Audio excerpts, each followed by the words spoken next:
Dans ce contexte d'insécurité, il faut un travail qui aide à la résilience. Et ce travail, de mon point de vue, ne peut être que d'abord, pour ce qui concerne nos communautés, faire en sorte qu'ils puissent avoir une interaction entre peut-être d'abord les populations déplacées et les populations d'accueil, parce que, comme on le dit souvent, on a toujours peur de la personne que l'on ne connaît pas.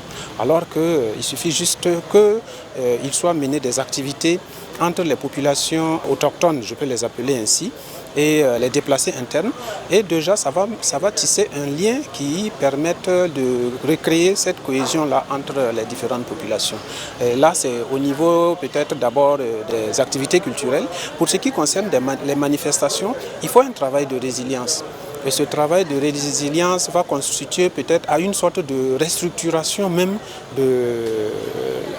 des activités menées. Ce n'est pas simplement les occuper, mais se faire en sorte qu'ils puissent d'abord s'exprimer. Parce que l'homme n'est que par sa culture. Et une communauté ne peut connaître un homme que par l'expression de ses cultures. Donc permettre à ces déplacés internes d'interagir avec les populations d'accueil à travers la manifestation de ce qu'ils sont, de leur culture. Et je trouve qu'au-delà de tout ce qui se mène avec les ONG pour l'accompagnement humanitaire, c'est une action obligatoire qui s'impose à nous.